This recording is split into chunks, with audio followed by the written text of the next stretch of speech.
for most high achieving women, fulfillment is number one. I feel fulfilled in my role, right? Because if we're not, we leave and go to another role. But when we're fulfilled in our role, that's kind of the pinnacle of here. I'm here, I'm fulfilled. We just have to find what's the role. I found this fulfills me, without a fancy title or whatever.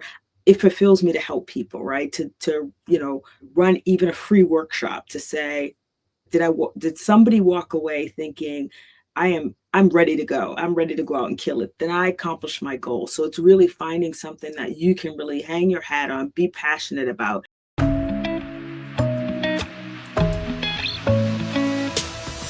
Hey, I'm Tine, your pivot and pay strategist. I help Black women double their income by leveraging their existing skills. I am all about getting Black women paid, whether you're an employee or a business owner. And you're listening to the Getting Black Women Paid podcast. Let's go.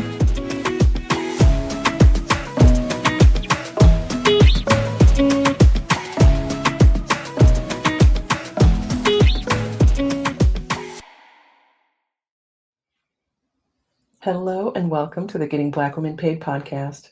I'm your host, Tine, international speaker, award-winning author, founder and CEO of Getting Black Women Paid, and your Audacity coach. We have a guest episode today, and I am so thrilled for this conversation.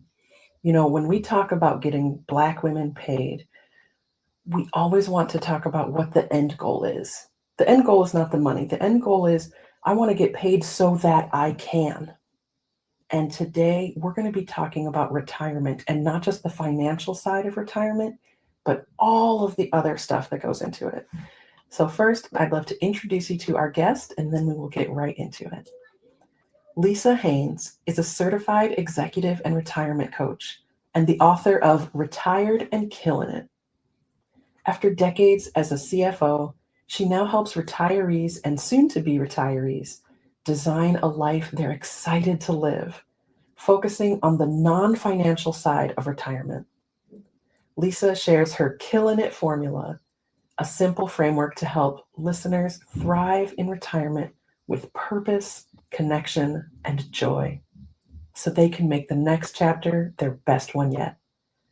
I cannot wait, so let's get right into it. Well, Lisa, thank you so much for joining us today. Thank you for having me. I'm really excited to be here. I'm so excited for this conversation. I am a retirement enthusiast, and I think it's such an important piece for all of us to be thinking about. Mm-hmm. And so I'm really glad we're going to be having this conversation.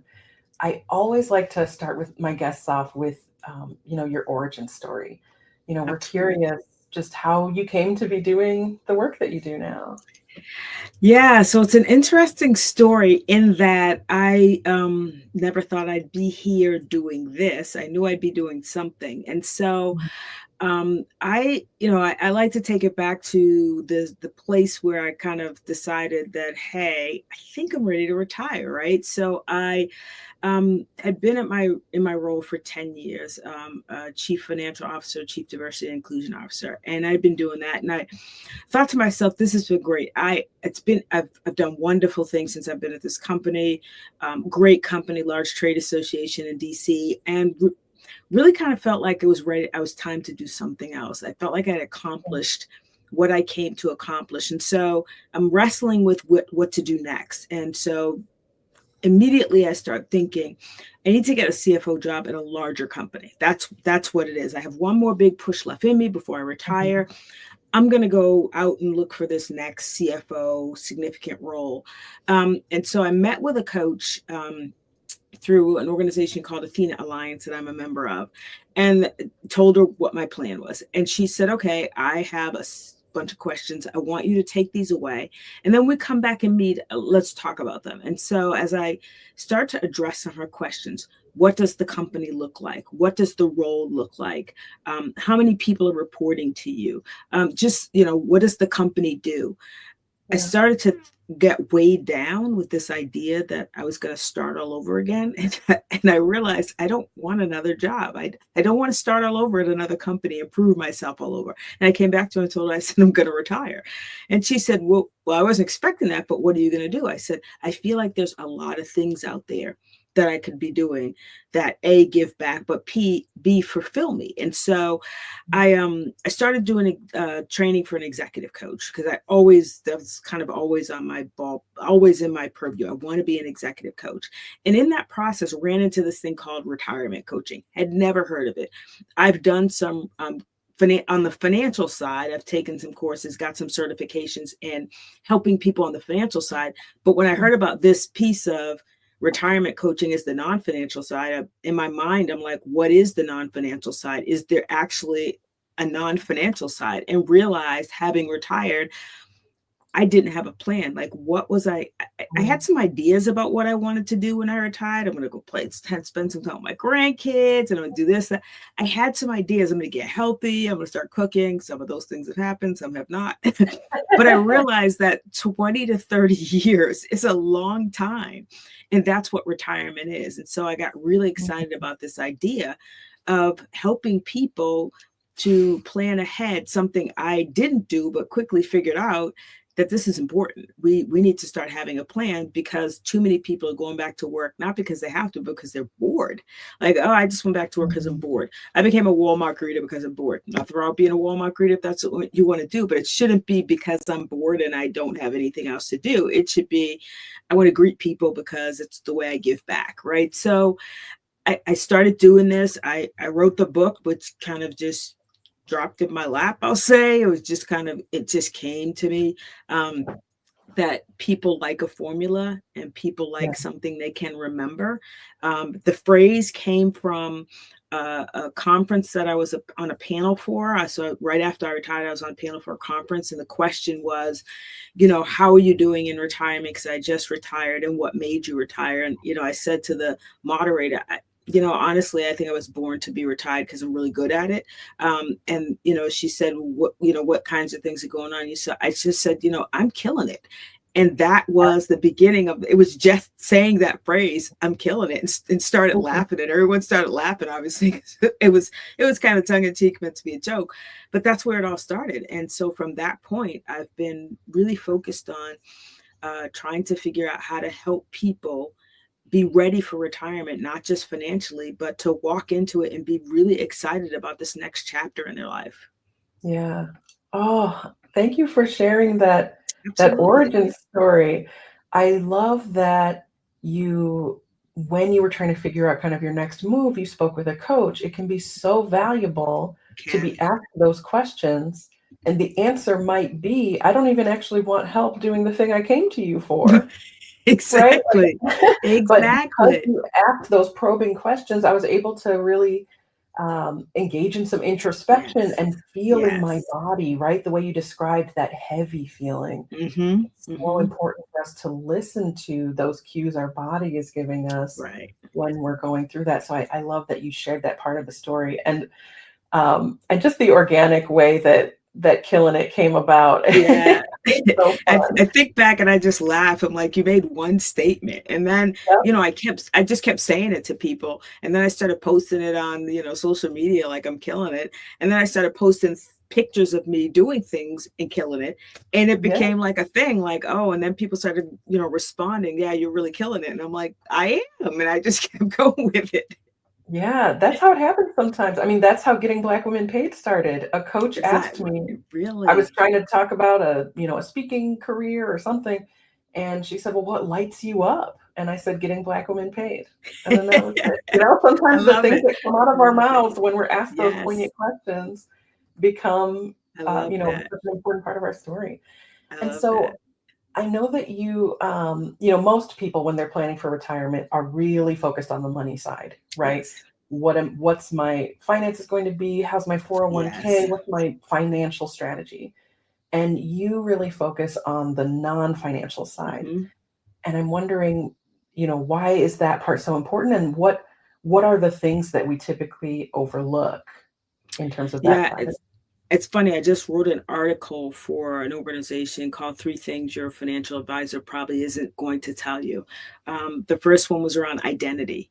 And so Mhm. when we've worked for 20, 30 years, and some of us at the same job, most of us these days not, but there's a sense of identity that's lost, right? I was Yeah. coaching someone and she said, one of the reasons she hadn't chosen her retirement date is because she didn't know how she was going to answer the question, what do you do? Yep. So for years, she had answered the question, I'm a vice president of XYZ. And now she said, well, what do I tell people I do when they ask me, what do I do? Like, that's a question you get everywhere you go. And so that identity issue, number one, is something we don't talk about. We have the money, but when we step out of that role, and that's a piece of our identity for some of us, a bigger piece than others. That's something that we have to grapple with. What's that new identity? Um, and then there's this loss of structure, right? So when you're working, you have structure. You have meetings, you have to be to work at a certain time. And then all of a sudden you don't have structure and you can do anything you want. And while that sounds wonderful, I can do anything I want. I say to people, when you retire, you now have 6 Saturdays and a Sunday. That is a lot of time. Normally, you just have Saturday. Sunday typically doesn't change when you go into retirement. We all have a routine on Sunday. It kind of stays the same. But you Sure. now have all the things that you used to do on Saturday, you can do Monday through Friday. So now you have 6 Saturdays. What do you do with all that time? And so structure becomes a really, really big part of that. How do you structure your day? What are you going to do with all that time? And the third thing is the social aspect. Um, Many of our relationships are at work. Whether they're really tight relationships or just casual relationships, a lot of them are at work. And so in the program I took, they have a study that says that our touch points go from 22 touch points a day to about 11 a day. So they cut in half the number of touch points that you have, cut in half when you retire. And people Mm. aren't ready for that. They think, well, I'm going to retire, I have all the time, I can go lunch with all my friends, I could do all this. Well, some of your friends are still working, so they're busy. Some of your Right. friends are retired and they're busy. And then if you move, that's a whole, people retire, they move, that's a whole new social circle. And so Mhm. just that social part of it is another really, really key aspect that has to be considered. What happens with all those relationships, even your relationships with your kids? Because if you're not careful, you become the go-to, the gopher. Like you, well, you have free time, you're retired, can you do X, Y? So you become that person that everybody Yep. can rely on. And then it becomes their time, not your time. And so just Mhm. being able to set boundaries around relationships, being able to identify which ones are worth investing in. There are some relationships that it may go by the wayside because you're not working anymore. And that relationship had a work kind of really effect to it. It was really Right. connected by work. It may not be as critical to you anymore. And so, kind of moves down on the totem pole. But then there are others in your social circle. Maybe they're part of will you volunteer or will you go to church? They may become higher on that list because now you have more time to spend with some of those people. So it's just, those are just three of the ones that I just pointed out recently, but they can be big ones for people. Absolutely. Yeah, I mean, that identity piece, I know specifically in the United States, when you Yes. meet a new person, what do you do? That is What do the you do? question. It's what's your name and then what do you do? Absolutely. And so I love Exactly. that you help folks kind of answer that question or even Yeah. approach that question in a different way. Mhm. And when you talked about the structure piece, that really struck a chord with me. My mom actually retired this year, and in those first couple of months, I would have conversations with her where she's like, "Okay, well, I'll see you on Friday." And I'm like, "Tomorrow's Friday." And she's like, "What?" Just because it's like, "Oh, no, normally I'm like at my computer all day with a calendar reminding me of each meeting and all the things." And so, yeah, keeping track of 6 Saturdays in a row. 6 Saturdays in a row gets hard. We were on a call one day, a family call, and this is before I retired. And one of my retired cousins says, well, have a nice weekend. And someone said, it's Tuesday. But to her, it was Saturday or Friday or whatever day. She had no idea what day it was. She said, "Have a nice weekend." And we're all like, we got a lot of days before the weekend." But the reality is, when you lose Yeah, that structure, you do kind of lose what day it is. There are times when I'm like, "Is this today Tuesday, Wednesday, or Thursday?" Friday, right. you're kind of good on, but in between, And I've never heard it framed that way, the 6 Saturdays and a Sunday. I love that. Um, and I'm wondering, specifically, you work with high achieving women, right? And I think yes, for those of us, especially Black women, we're used to leading, working, producing. And I'm wondering, like what are the specific challenges that high achieving women face when the title and the paycheck go away? Yeah, one of the big challenges is you have worked your entire career to get where you landed, right? And so there Mhm. is a sense of achievement, but there's also a sense of disappointment that the thing that you achieved, you're walking away from. So one of the things that I say to people often is you've got to define success for yourself. You can't let the world define success for you because if you do, you're always chasing something. And one of the things I said at a retirement party I had was I had to determine for myself what was success. And I determined that was I left a legacy and I made an impact. Two things that are critically important to me and then said, I'm walking away to continue to leave a legacy and to continue to make an impact. And so, for high achieving women, it's really important that you find that thing, whatever that is. What's your passion? That thing that you're the best at, that thing that you're really, really good at. Maybe it's your superpower, maybe it's not, but whatever that thing is that you're really good at, it's the thing that you can use to continue to be that person who gives back, to continue to leave the legacy person, right? There are some people you are the best encourager there is. Well, I guarantee you that there is a boatload of women out there who need to be encouraged. For women Excellent. who have, young women who are still climbing that ladder, they are in a really, really tough environment right now. I mean, tougher than I think, many in my in my age bracket who were climbing the ladder. They're in a tougher environment, I think, right Mhm. now, in my opinion, and could use the wisdom of people who have succeeded in tough environments, who've made it to, maybe the top of their career, in the top, three positions of their career, could really use that. So I think one of the keys for high achieving women is to find the place, find the spot where you actually can continue to give back and you can continue Mhm. to feel fulfilled. Because I think for most high achieving women, fulfillment is number one. I feel fulfilled in my role, right? Because if Yeah. we're not, we leave and go to another role. But when we're fulfilled in our role, that's kind of the pinnacle of here. I'm here. I'm fulfilled. We just have to find what's the role. I found this. This fulfills me, without a fancy title or whatever. It fulfills me to help people, right? To run even a free workshop to say, did somebody walk away thinking I'm ready to go. I'm ready to go out and kill it. Then I accomplished my goal. So it's really finding something that you can really hang your hat on, be passionate about, and figure out how to have it fulfill you. Yeah. Yeah, and for folks who maybe they don't want to, become an executive coach or, Right. become an entrepreneur in their Hmm. retirement, maybe it's volunteering at an organization Exactly. where you get set up as a mentor for folks. I think Exactly. there are all kinds of ways to give back. I love that. Yeah, absolutely, absolutely. I love the people who find their spot for volunteering because even in the volunteering, you're going to reach or touch someone in your volunteering. Exactly.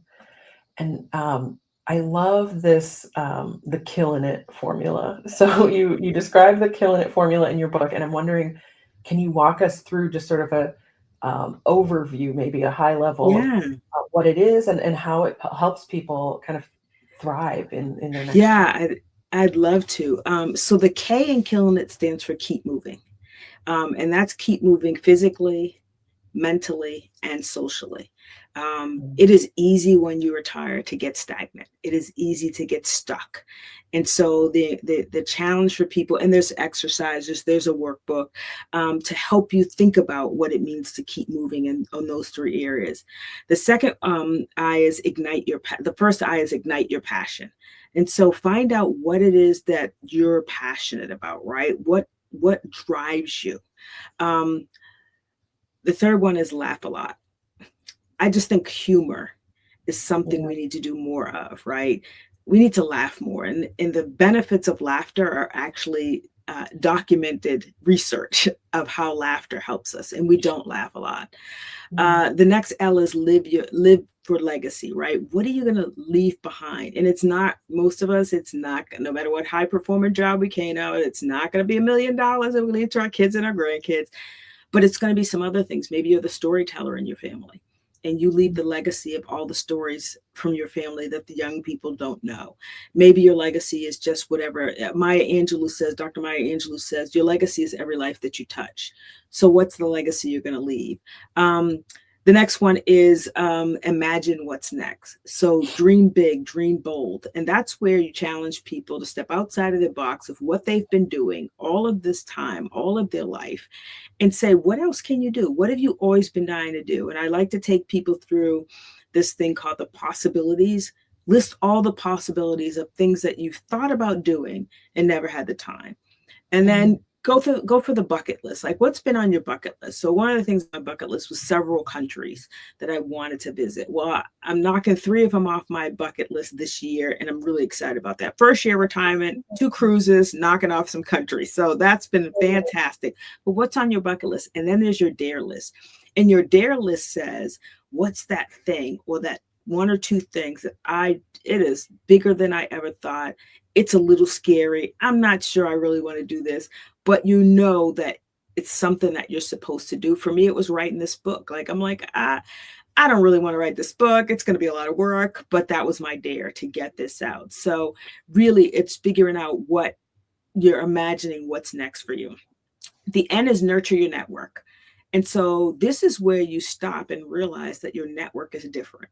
And there's an exercise where you basically go through all the relationships in your life and you start to think about which ones am I going to reprioritize, which ones are worth investing in, which ones maybe were just work. So really figuring out who you're now in a space where you get to choose who is in your network. First, before you were forced to have some people in your network just based on the job. Now you're choosing who's in your network. So it's good to choose wisely, right? The last I is invest in others. How can you invest in others? We've all been given so much. We've all learned so much in life. How can you invest? Even if it's just in one person, how can you invest? One of the things that I like to talk about, that's a good investment is, just listening to the stories of our elders, right? We don't listen to them enough. And so what stories are they telling that by listening, we're investing in them. We're just listening to them. And then the T is tell yourself you're killing it. So you've got to be the person to encourage yourself. You got to be your biggest cheerleader. There are times that you're going to get up and go, this is a horrible day. I'm not killing it today. But you've got to tell yourself that you're killing it, because if you tell yourself, you'll feel like, okay, I'm going to go tackle one of those letters. I may not kill all 8 of them today, but today I'm going to keep moving physically, and I'm getting up and going for a walk, right? So it's just encouraging yourself to do that. And so we're using that formula in exercises to take people through it, because the formula is easy to say, but when you actually try to go through these steps, which I have with clients, so like, this is hard. And I said, it's hard because it forces you to think. How I came up with 6 Saturdays was the first client that I went through this with, who said, I don't know what I'm going to do with all this time. And I said, well, what do you normally do on Saturday? And they told me what they do on Saturday. And I said, well, now you have 5 more Saturdays. What are you going to do with that time? And they're like, and they almost panic, like, what in the world can I possibly do with all this? I said, okay, let's relax. Now let's talk about the things you've always wanted to do. And by the time we finished the full week, they were like, I just don't have any time to work. I'm really busy. I said, that's the attitude that you want to have when you leave your job. It's like, I have so much planned work was getting in the way. Oh, I love that so much. And you really, obviously in the book you go into more detail, but you really tackle each one from every direction, right? Because even starting with keep moving, I'm kind of thinking metaphorically, yeah, you got to keep moving in your life. Like, no, physically, mentally, and socially. And then, how do you do that for each of these things? I love that you really approach each of these things in a way that, right, there's going to be exercises we can actually walk through and dig into each of them. That's fantastic. Yeah, and some of the stories for me were fantastic to be able to tell. And I like to get in, people say, well, yeah, I go for a walk, but I go into some of the research behind the importance of physical movement. And one of the things that I talk about, which I only learned when I started going through this coaching, was something called the dark side of retirement. I'd never really heard of it before, but it's really the the side of retirement nobody talks about with their high instances of loneliness and high instances of depression and Mm, actually high instances of drug use and retired 65 and over, whether it's prescription drugs or otherwise, because people's are looking to fulfill themselves. So that sense of loneliness, that sense of being by themselves all the time, really is the dark side of retirement that we don't talk about, yeah. but can be attacked with the plan. Mm. Oh, absolutely. And, obviously you are very introspective. And one of the things I like to try to do is reflect on, my past self. And I'm wondering, if you could go back and talk to the Lisa who was still working as a CFO, what would you tell her about the life waiting on the other side of retirement? Yeah, one of the things I would tell myself about the other side is um, don't live in a fairyland, right? There's an idea that when you retire, you reach nirvana. This is it. I've worked my entire career for this, and I'm going to walk out here, and it's going to be absolutely fantastic. And then it's not, right? Or it's Mm, great until it's not. And so, one of the things I would tell myself is be prepared mentally for the shift, right? And that was in it to me, it almost doesn't matter what your job was. It almost doesn't matter whether you were a high performing executive or whether you were the person who does sanitation. It almost doesn't matter because our identities really are very much attached to our jobs. And so, whatever job you're in, you've been proud of doing that job. And I think I would tell myself then, don't underestimate the mental shift that it's going to take for you to get out of the fact that you aren't working. I mean, there are times now when I look and I say, "Boy, am I glad I'm not working!" Right? Woo! I'm glad. I'm glad I don't have to get up this morning, which is always a favorite of mine. The fact that I don't have to get up in the morning at a certain time, particularly on Mondays. The fact that mm, Monday is absolutely the day I just get up whenever I want to, unless I have a massage or I have to go to the chiropractor. Those are the two things I will get up for. But I I think love a it. I'll big get up part of for a that, massage. I'll get up for a massage. That's it. As a matter of fact, the dentist tried to get me to get up at 8. I said, no, I'm retired. I don't do the dentist at 8:30 ever. She started laughing, like, not even for a cleaning. No, ma'am.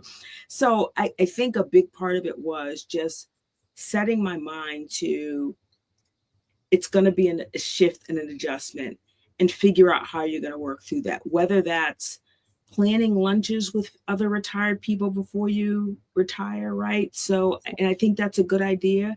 Talk to other retired people if they retired in your industry or at your level. Just talk to them. What was it like for you? When was the honeymoon phase over? I would have loved to know that part too, because initially I retired and I thought, oh my gosh, and I started doing everything. I'm like literally started doing everything. And I have a regular executive coach, not the woman who talks about, I'm a regular executive coach. She said, what are you doing? And I said, I don't know. And she said, slow down, you're retired. But initially, because I didn't quite have a plan. I started doing everything. I started taking these courses and people were offering things. And I'm like, yeah, I signed up for this and I signed up for this. She said, what are you doing?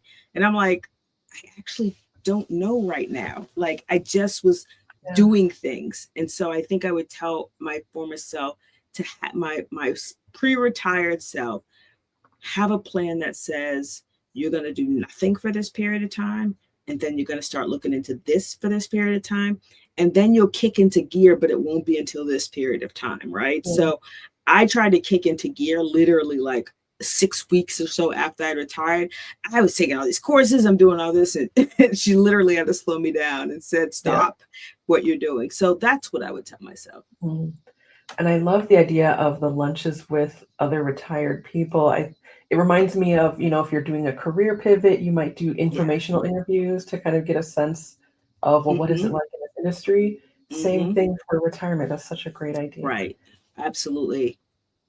And for the folks who are listening to this and are just dying to know more, for folks who are like, how can I get the book? How do I dig into the framework? Maybe even coach with you. Yeah. Can you tell folks how to get in touch with you?